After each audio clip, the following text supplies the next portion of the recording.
그리고 고려대학교는 2024학년도에 일반 전형으로 합격한 학생들의 70%컷 성적을 공개했습니다. 100분위 기준으로는 89.5%였고 수능 환산 점수로는 448.93점이었습니다. 안녕하세요. 미래입시 장원장입니다. 이번 시간은 고려대학교 미술대학을 정시에서 합격하기 위해 필요한 수능 성적과 실기 준비에 대한 내용으로 준비했습니다. 그리고 오늘은 대학에서 공식적으로 발표한 합격생의 수능 성적도 자세히 알아보겠습니다. 고려대학교 서울 캠퍼스의 미술대학인 디자인 조형학부는 정원 외로 모집하는 3명을 제외하고 일반 전형으로 50명을 모집합니다. 이 50명 중에 70%인 35명을 정시에서 선발합니다.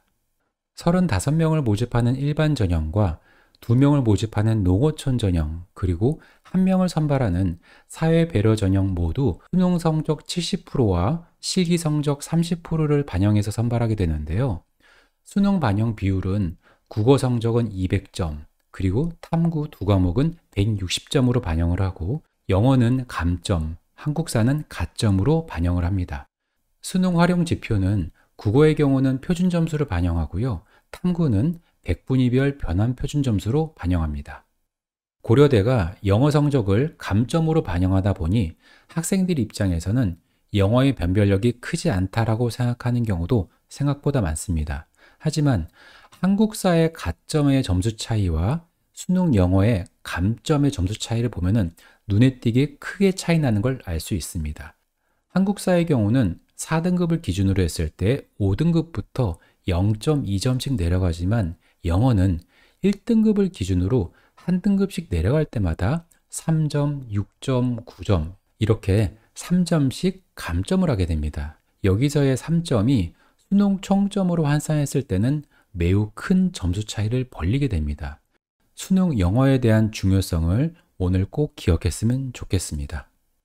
고려대학교의 실기고사명은 발상과 표현이고 사절지를 4시간 동안 그려야 됩니다. 그리고 다른 대학과의 가장 큰 차이점은 연필로만 그림을 그려야 됩니다.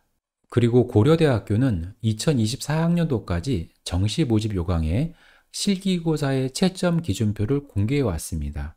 이 실기 채점 기준표의 의미는 상대평가로 진행되는 이 비율에 대한 부분을 어느 정도는 정해놓고 학생들을 모집하겠다입니다. 평가할 때 전체 응시 인원 중에 상위 20%에 들어온 아이들은 A등급을 받게 되고 이 아이들은 300점 만점에서 270점부터 300점 사이의 점수를 받게 됩니다. 그리고 그 아래 아이들 30%는 240점까지 받게 되는 거고요. C권대와 D권대도 그 점수의 폭이 정해져 있습니다. 연필만으로 진행하는 고려대학교 실기고사에 대한 이해를 돕기 위해서 그림 2장을 준비했습니다. 참고로 고려대학교는 2024학년도까지는 실기고사명이 자유표현이었고요. 25학년도부터 발상가 표현으로 이름이 바뀌었습니다. 하지만 사용하는 재료와 출제 방식은 동일합니다. 자연물과 인공물의 사진 각각 한 장씩 출제가 되고요. 실물 하나를 줍니다. 3가지의 이미지를 가지고 사절지에 4시간 동안 그림을 그리게 되는 겁니다. 참고로 좌측에 있는 그림은 자유표현이라는 실기 과목으로 학생들을 선발했을 때 합격했던 제자의 평서작입니다. 그리고 오른쪽에 있는 그림은 저희 학원에서 고려대와 이화여자대학교 실기를 담당하고 있는 전원장님이 23학년도 기출문제를 갖고 25학년도 입시부터 바뀐 발상가 표현이라는 실기명에 따른 제안작으로 그린 그림입니다. 두 그림을 비교해 보자면 자유표현은 출제된 소재 3개의 물성과 형태에 대한 특징들을 관찰해서 정말 자유롭게 표현을 했습니다. 하지만 발상가 표현은 출제된 소재들을 갖고 어느 정도의 발상을 적용한 그림입니다. 23학년도에는 타자기와 사람의 손, 그리고 커터칼이 주제로 나왔었는데요. 사람의 손으로 타자기를 쳤을 때 들리는 소리들을 커터칼의 칼 날들을 이용하여 시각화시킨 내용입니다.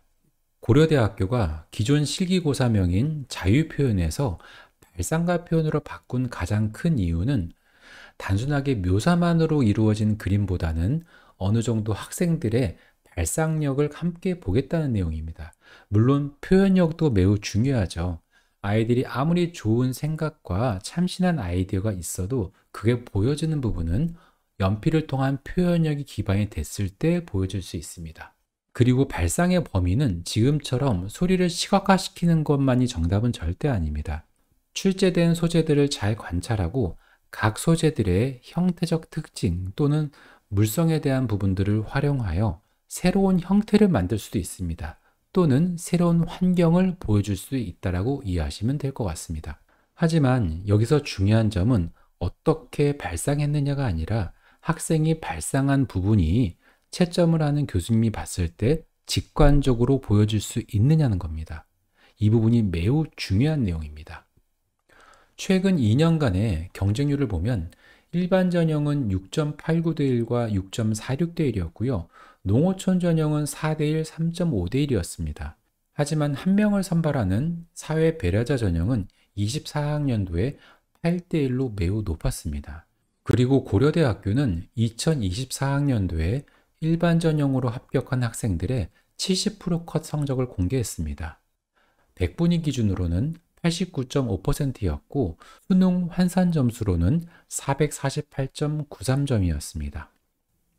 조금 더 쉽게 이해할 수 있도록 채점 기준표와 100분위 표를 갖고 설명드리겠습니다. 100분위 89%는 수능 2등급의 커트라인 성적입니다.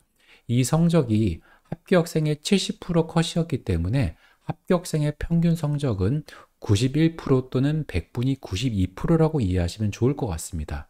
이 학생들의 경우는 실기고사의 성적이 상위 20%인 A권에 들어갔다라면 이 학생들은 합격한다고 이해하시면 좋습니다.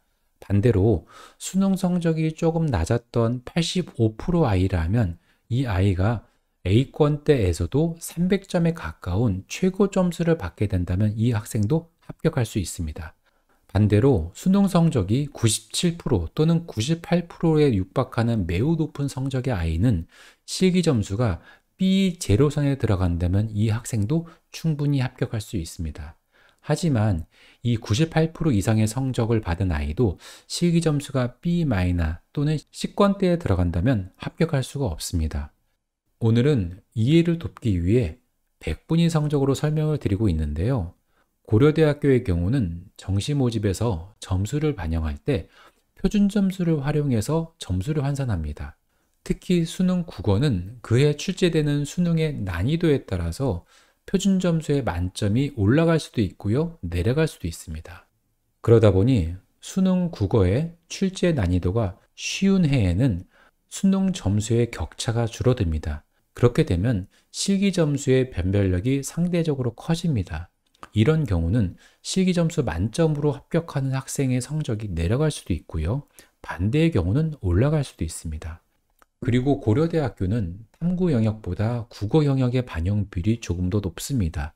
그래서 그해 출제된 수능 국어의 난이도를 감안하면서 수능 총점을 환산해 보고 최종 지원 유무를 결정해야 됩니다. 고려대학교 실기전형 합격을 위한 준비 전략을 한번 정리해 보겠습니다.